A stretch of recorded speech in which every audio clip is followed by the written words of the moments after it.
Makasih Mas Mbak. Sik ya, ini dagangan saya soalnya. Mau langsung mulai wawancaranya? Iya, boleh. Ya.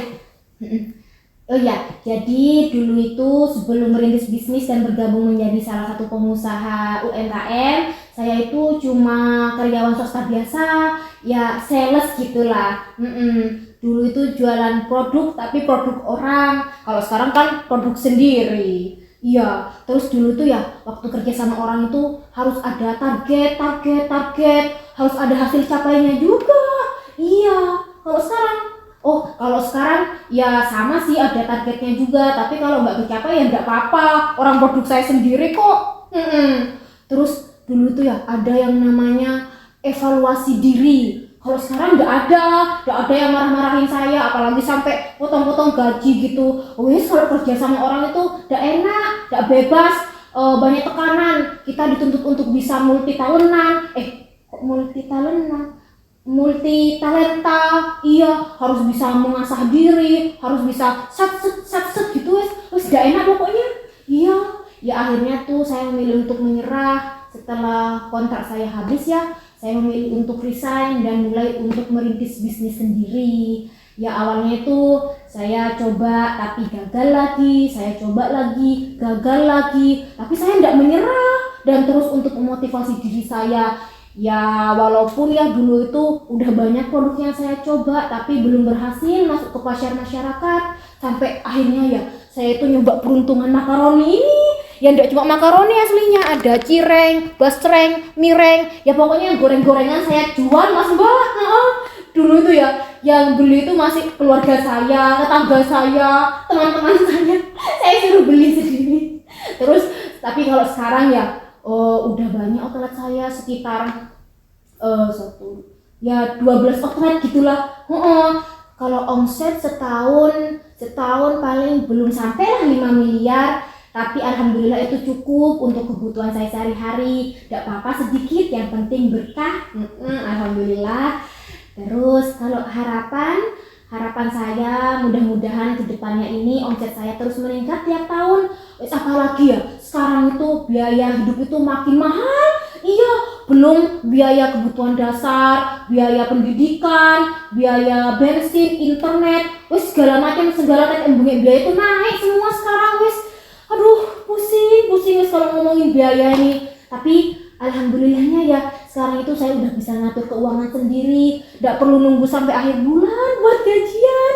Iya, apalagi sekarang itu udah canggih Mas Mbak, udah bisa jualan lewat internet, bisa pasang iklan di media sosial, nanti pembeli itu tinggal klik. Nah, kita itu tinggal pasang iklan di media sosial pakai jasa siapa itu namanya ya? Saya coba cek dulu ya. Pakai jasa influencer. Iya tapi nanti itu bisa viral gitu, bisa viral iklan kita. Tapi ya pinter-pinternya si influencer ini bikin konten, terus ngasih bumbu di kontennya. Nanti kita itu netizen tinggal klik dan scroll gitu, apa nih? Besaran tarif pajak orang pribadi naik menjadi 35%. Adalah berita apa tuh ini? Ramasuk pajak naik menjadi 35%. Ya Allah Gusti, apa ini? Aduh, pemerintah ini maunya apa sih? Pengen tak gitu. Kemarin bilangnya pengen majukan UMKM, tapi sekarang pasang tarif pajak sampai naik 35%. Ini gimana? Ini tuh hitungannya setengah dari penghasilan kita loh selaku pengusaha UMKM. Nanti malah dikorupsi sama pegawai-pegawainya buat foya-foya, buat keluar negeri, aduh segala macam pokoknya. Gak bener ini, harus saya viralkan ini, akan saya tuntut keadilan setegak-tegaknya. Sebentar ya Mas Mbak ya, saya telepon teman-teman saya sembarangan ini pemerintah ini. Tak telepon masa dulu ini.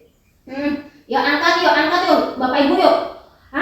Ya, Bapak Ibu, tahu enggak? Tadi itu loh, saya baca berita kalau katanya tarif pajak kita itu sekarang naik menjadi 35%. Loh, beneran ini, bukan hoax. Bapak Ibu itu tidak salah dengar, 35% loh. Itu tuh lebih dari seperempat penghasilan kita.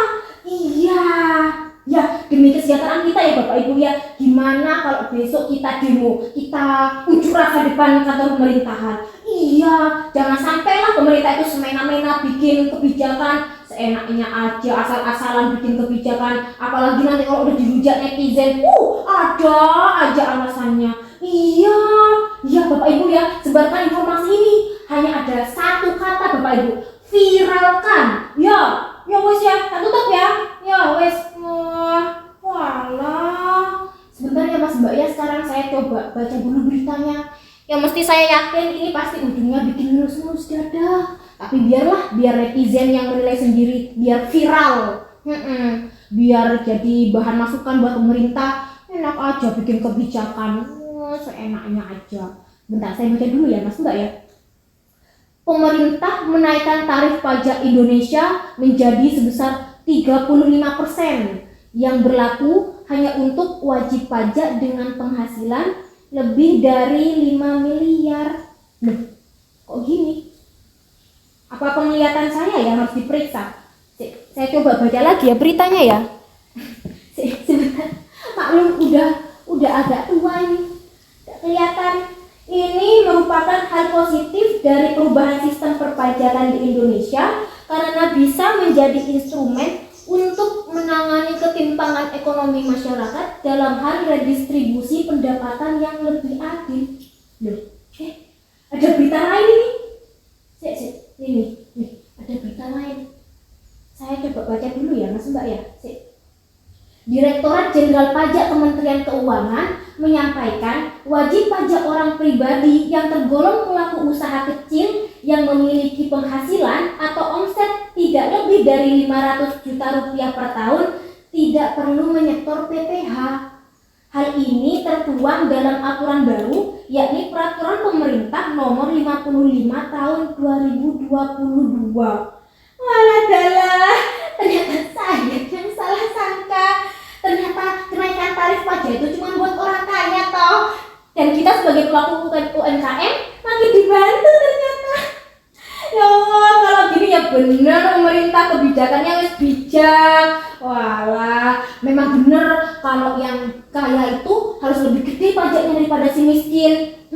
Pemerintah itu artinya masih peduli dan memikirkan nasib rakyatnya. Apalagi saya selaku pengusaha UMKM pasti lebih untung nih dengan kebijakan ini. Ya, tapi ya kita sebagai masyarakat harus cerdas dan baca tuntas, jangan kayak saya. Walah, kalau kayak gini kan jadi tenang Bapak Ibu, ya Allah. Lagi pula ya, bayar pajak itu memang kewajiban. Iya, kalau kita bayar pajak, nanti juga hasilnya kembali lagi ke kita berupa pembangunan, perbaikan layanan kesehatan, pendidikan, infrastruktur, banyak macamnya. Wah, bener wes kalau kayak gini. Tapi kalau gitu saya harus ngubungin teman-teman saya dulu tadi. Aduh, mudah-mudahan mereka itu nggak sampai membara kayak semangatnya kayak saya tadi. Saya Mas Mbak ya. Aduh, harus segera ini. Aduh, diangkat lah. Aduh, mana ini? Halo, Bapak Ibu. Iya, rencana tadi kita demo itu kayaknya gak jadi aja ya, kita batalkan. Iya, soalnya tadi itu saya lupa kalau besok itu ada pertemuan yang tidak bisa diganggu gugat. Betul, gak bisa ditinggal. Aku ada baiknya ya, kita itu lupakan sajalah tentang demo-demonya. Malu sudah tua. Apalagi ya, mending kita fokus jualan aja daripada kita bingung mau ngapa-ngapain. Betul Pak, betul. Iya, sama yang tadi saya sampaikan itu udah lupakan aja. Anggap aja tadi saya tuh lagi ngigau gitu. Iya, betul. Kita semua itu berharap ke depannya pemerintah itu bisa membuat kebijakan yang lebih baik. Iya, kita juga harus tetap berpikir positif demi kemajuan bangsa dan negara. Ya sudah dulu ya Bapak Ibu ya. Ya, yuk, makasih. Tak tutup ya. Yuk, mari. Selamat. Daripada ngurus begituan ya Mas Mbak ya, mending saya jualan makaroni. Mas Mbak, ada yang mau makaroni?